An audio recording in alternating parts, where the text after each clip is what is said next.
Helo, fy enw I yw Fiona Humphreys a rydw i'n pennaeth busnes yn Ysgol Brodyn. Rwy'n dysgu busnes cyfnod allweddol 4 a cyfnod allweddol 5 a rwy'n hefyd athrawes TGEch cyfnod allweddol 3. Mae hefyd gen i brofiad o cyflawni TGEch cyfnod allweddol 4.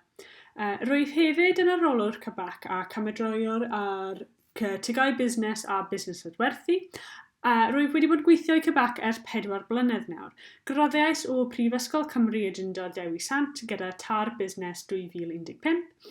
Nid yw llawer o myfyrwyr tar busnes yn sylweddoli byddant mwy na thebyg yn gorfod dysgu ail pwnc ochr yn ochr a busnes, sydd fel arfer yn TGEch gan fod y ddwy yn llaw. Yn personol, roeddwn i wrth fy modd pryd gefais y cyfle i dysgu lot o TGEch gyda busnes, wrth wneud fy tar, oherwydd ges i'r cyfle i weld sut roedd gwers TGEch yn edrych fy hun. Gobeithio fod hyn yn rhoi bach o ddynweliad i pwy ydw i a fy nghefndir yn addysg. Ers gweithio yn Ysgol Brodyn, fi yw'r aelod o staff gyda'r nifer fwyaf o wersi TGEch cyfnod allweddol 3. Rwy'n cynnig dyma lle mae'r diddordeb mewn cyfrifadureg wedi dechrau. Rydym yn dysgu nifer o wersi Scratch a pob tro mae un o'r elfennau mwyaf cyffrous wrth dysgu TGEch yn fy marn i.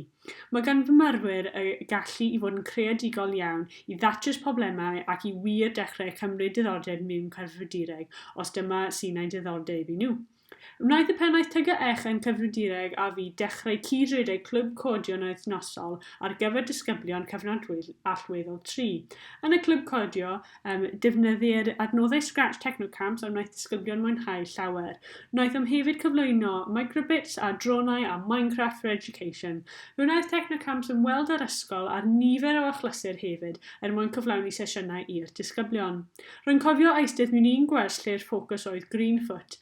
Ers y gwers hwnna, roeddwn i'n gwybod roeddwn i eisiau dechrau raglenni fy hun. Roedd pennaeth TGEch a cyfrifadureg a'r athro TGEch a cyfrifadureg yn fy ysgol wedi cyflawni cyfrifadureg i athrawon lefel 3. Roedd y dau yn dweud pa mor gwerthfawr oedd y cwrs a faint wnaeth yn gymryd o'r profiad. Cofresrais am y cwrs a wnaeth dechrau yn Medi 2019.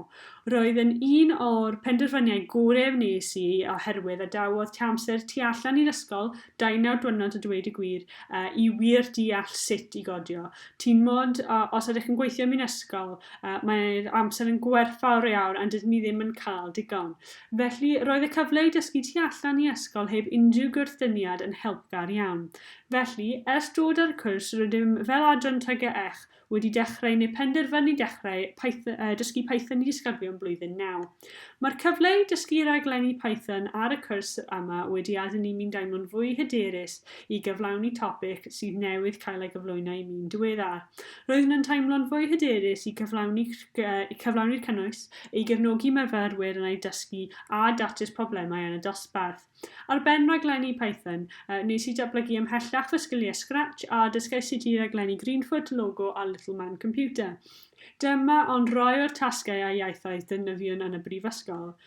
Dydw i ddim yn honni fy mod i'n arbenigwyr yn y maes cyfrifadureg o gwbl. Rwyf dal i fod yn dechreuwr sy'n disglwyddo i'r faes. Rydw i wedi cael nifer o rwystregau i dysgu fy hun gan gynnwys diffyg amser. Ers diwedd y cwrs rydw i'n mynd i cael trafferth cael yr amser ar ddechrau tymor newydd i adolygu nifer o'r iaithoedd wnaeth am astudio yn y brifysgol. Efallai cawn rai sesiynau'n ychwanegol eleni oherwydd o rhaid gorffen yn gynnar gar dechrau'r blwyddyn oherwydd y cyfnod caethiwo. Rwy'n drysu fel nifer o fy disgyblion pan nad yw'r cod yn gweithio. Mae'n waith byth ar ôl dreulio oriau'n gweithio ar y cod ac yn methu gweld beth yw'r broblem. Rwy'n dysgu pethau newydd yn gyson. Hyd yr oed yn y dosbarth pryd welais raglen y disgyblion. Mae diffyg gwybodaeth yn sicr yn rwystyr i dysgu i mi, ond wrth i mi symud ymlaen, rwy'n gobeithio cael yr amser i datblygu hyn rwyf wedi dysgu dros y blwyddyn diwetha. Mae'n bwysig i gadw mewn cof fy mod i ar daith, mae gen i bell i fynd a dydw i ddim yn lle rydw i eisiau bod, ond eto rwyf wedi dod yn bell eleni. Os rwy'n cofio yn ôl i'r adeg am y blwyddyn diwetha, doedd gen i ddim gwybodaeth o gwbl am Python, ac os oedd unrhyw un wedi gofyn i fi dysgu o mwy na thebyg ni fyddai wedi cysgu am fisoedd. Hoffaf yn fawr diolch i Technoteach am y cyfle yma i datblygu fy hun a rhoi'r hyder i mi allu cyflawni raglenni Python yn y dosbarth. Gobeithio fydd y fideo yn helpu nifer o athrawon fydd efallai yn gorfod dysgu elfennau cyfrifiadureg yn y dosbarth. Yn wir, does dim i becso amdano. Rydym fel athrawon yn dysgu pethau newydd pob dydd a fe'n credu ei fod yn bwysig i cadw atgoffa disgyblion o hyn. Dydyn ni ddim yn gwybod popeth a rydym ar daith. Diolch.